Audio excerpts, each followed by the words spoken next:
All right, let's go.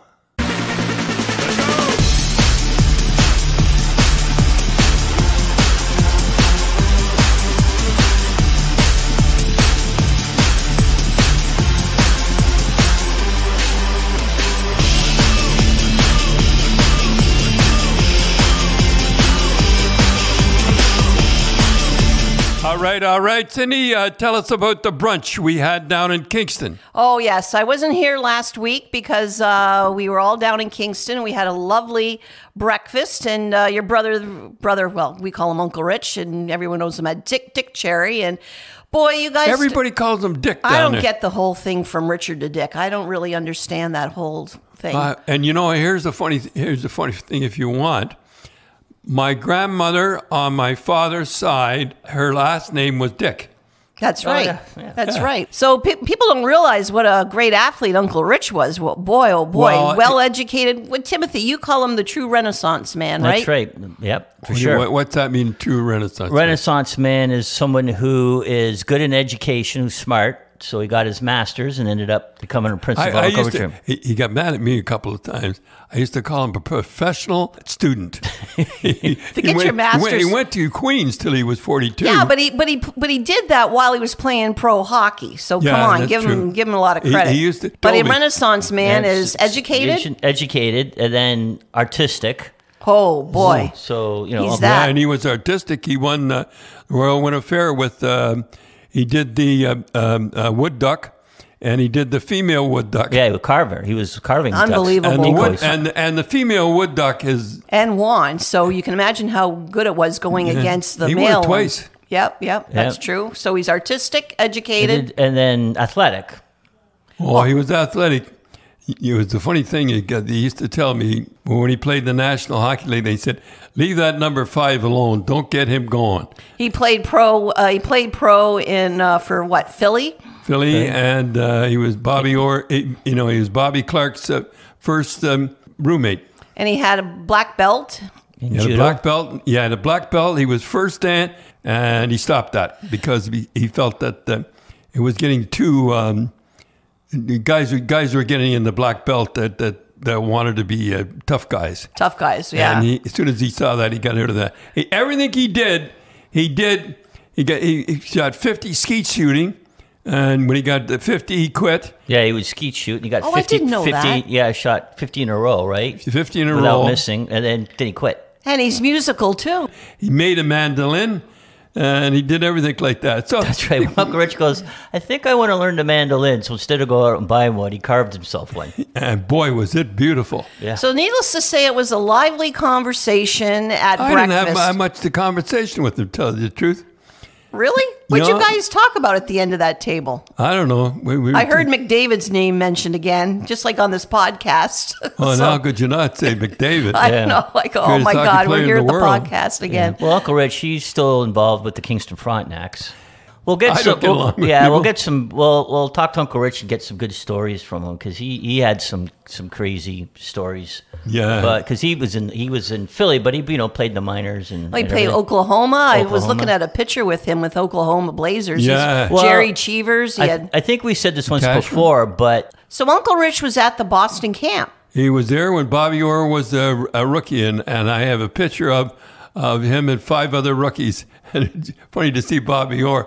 He even looked good. He even looked good in the picture. You could tell he was going to be good. So everybody knows Bobby Orr. We don't go on, the greatest hockey player who ever lived, I think, anyhow. So what did he say about it? When he called you up and said... He phoned me and he said, "You can't believe this kid." He says his name is Bobby Orr, and he says he is unbelievable. But he's going to get it someday, and because he plays too reckless. And Marcel Pronovost, I still say it was Marcel Pronovost. Richard said it was Marcel Pronovost hit his leg up against the boards. He tried to get by in training camp. He tried to get by. So, Dad and Cindy, we're going to read some questions from the Facebook and Twitter and whatever else is out there. So, Cindy, you got the first question. Yes, here's a question, Steve from Facebook. I live in Hamilton and my family knows a player you might have played with or against. Ian Cusheren, is that the way you say it? Cushenen.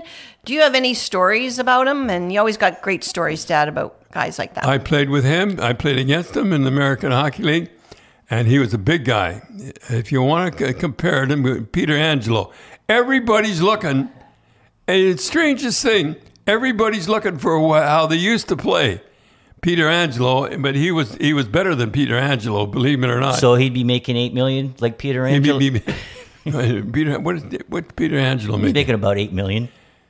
He'd be making about $8 million, and he was playing for Eddie Shore. He wasn't making $8 million. So I would compare him to Peter Angelo.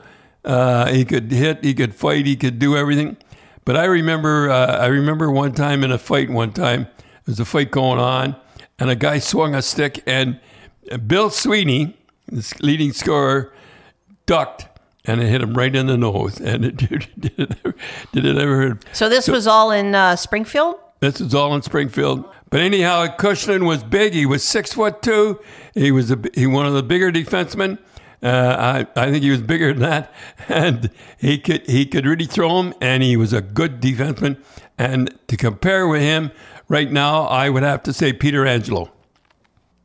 Dad and Cindy, we'd like to thank our sponsor, Spreads.ca. They're Canadian-owned online sportsbook and casino. And if you sign up now... And that means a lot, Tim. Yeah. And if you sign up now and use the promo GRAPES, they'll match your deposit up to $250. You get 10 spins on the big wheel.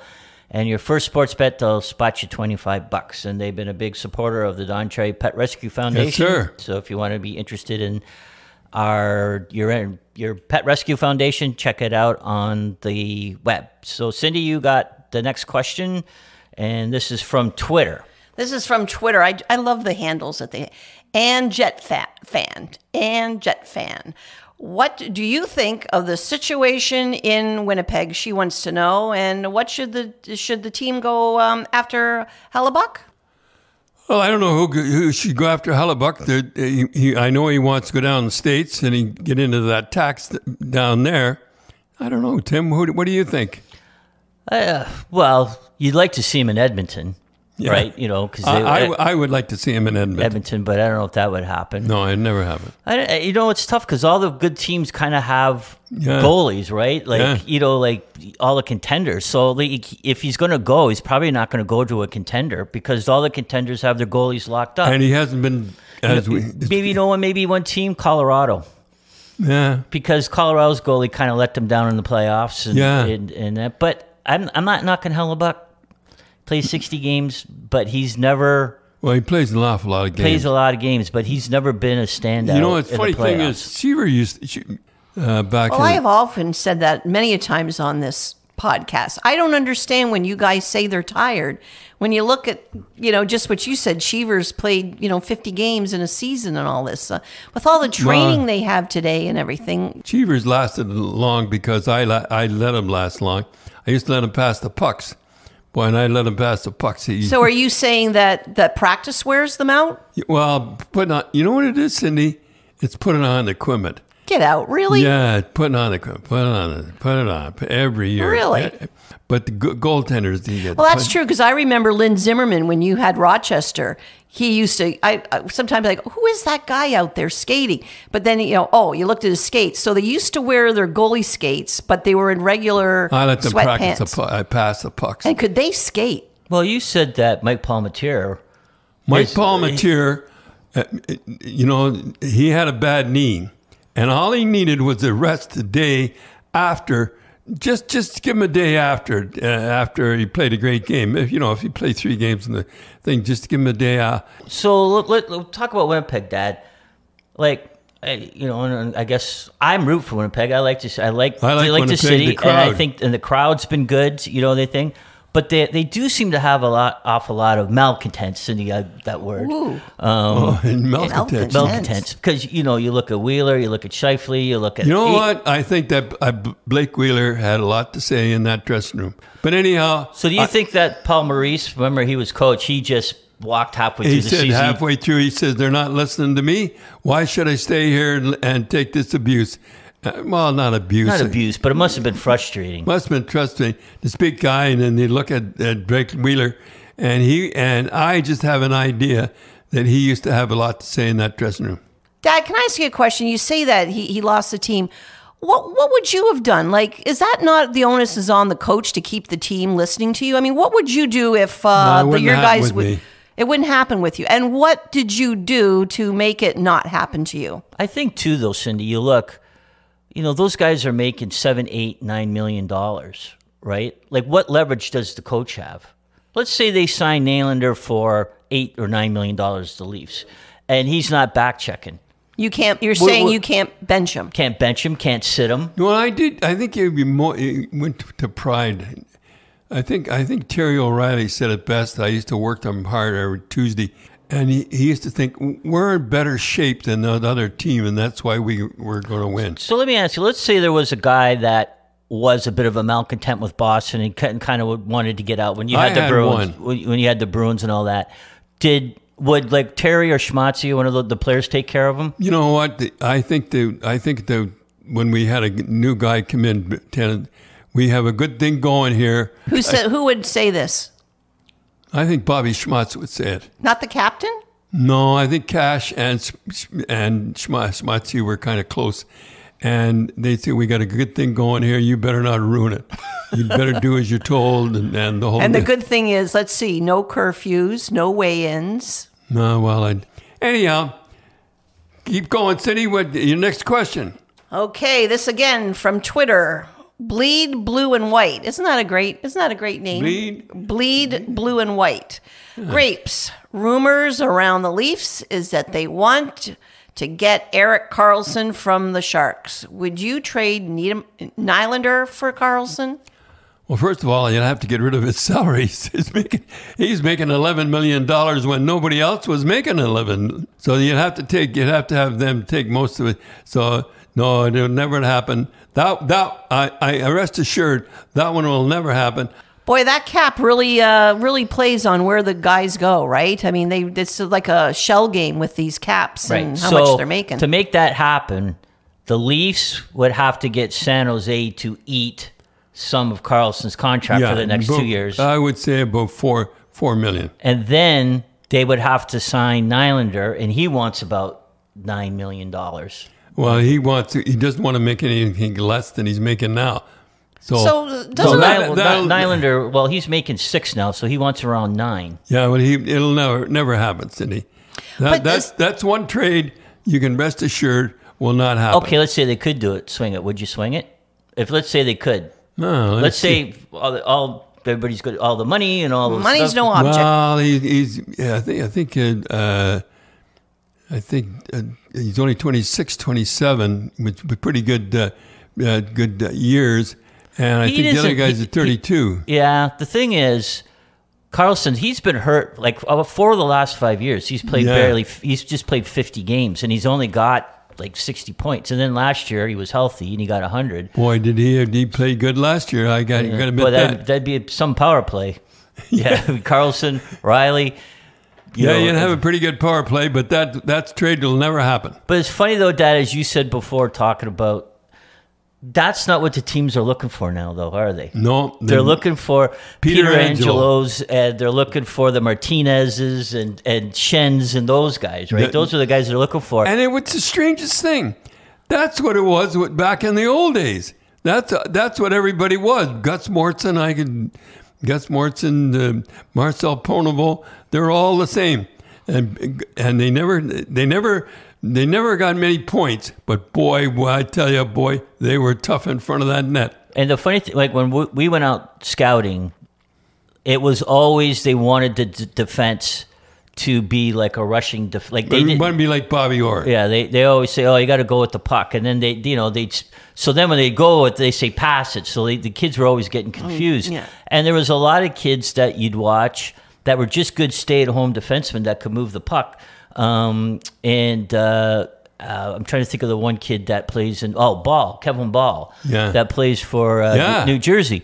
Like, he wasn't a Russian defenseman, but he was a big guy. And I'm talking to a lot of even OHL scouts. They go, he can't. I said, yeah, but you need that guy. How do you think Bedard's going to do?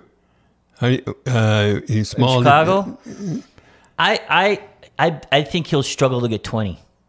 I think he'll struggle to get 20 goals. Well, he's a small guy, and I think he's going to do pretty good. And a forward and a winger, I wish you had him played center, but they might put him at center.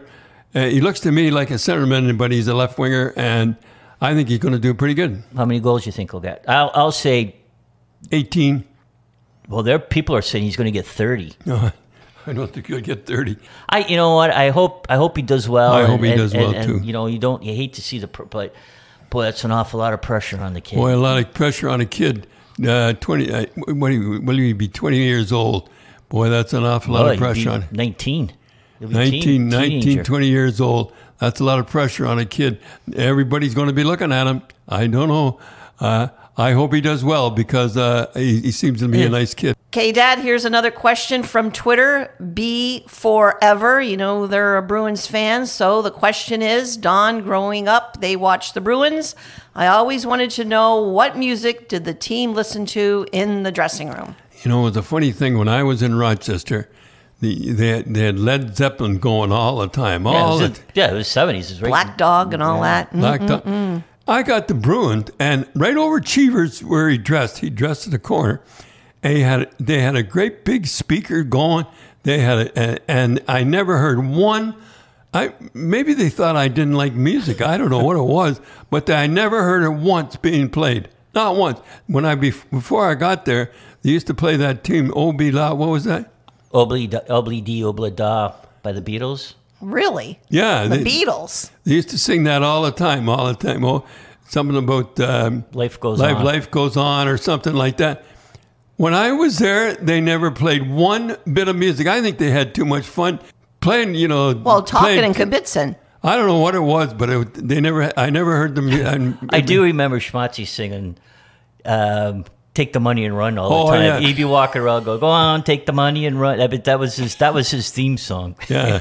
I think about music, Dad. I think about Rochester on the buses when all the guys used to know the music to the words "Hair" by the Cowsills because the coach Doug Adams hated long hair on players on the buses, and they would sing and they know every word to the Cowsills' "Hair," and they would sing it to drive the coach nuts. Remember that?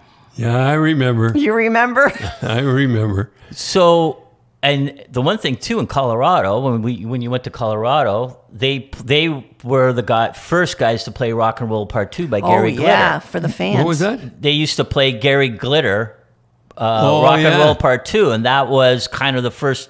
Like you never heard that before, but then everyone started to play. Yeah, that. and everybody started to play it. I forget how it went. Anyhow, we used to play it all the time, and then everybody else started to play it. Play it. Do you remember who the organist was in Boston? I don't know. John Kiley. Oh yeah, John Kiley. John Kiley. They always think of we had John Kiley at the organ that he would play.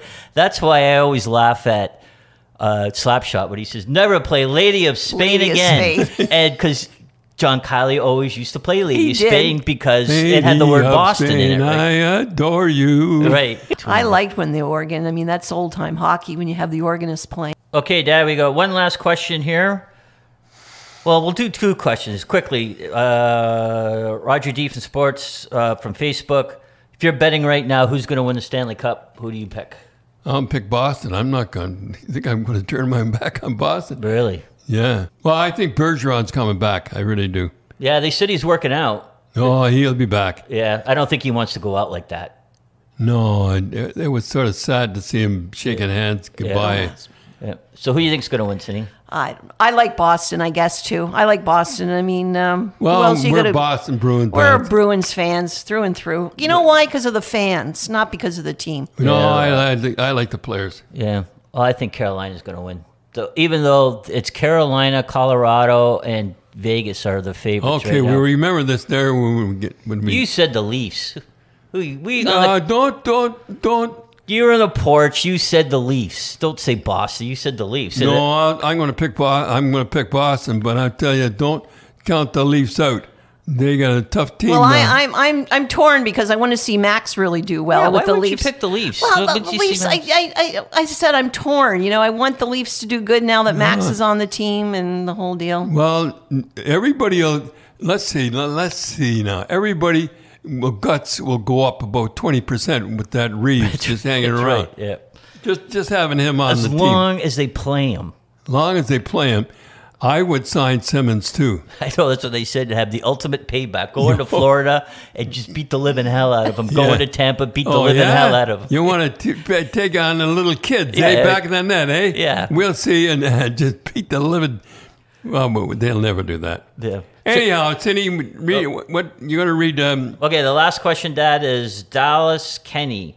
And this is from Facebook. Don, I was checking out your Hockey DB. Cindy, that's one of your favorite places, hockey. That is What's one that, of my DB? favorites. It's a website that has every single thing, every roster, every team, every stat on every hockey player you That's could right. ever So imagine. if you want to know anything about hockey, that's the place You have to check to go out, to it. Hockey DB.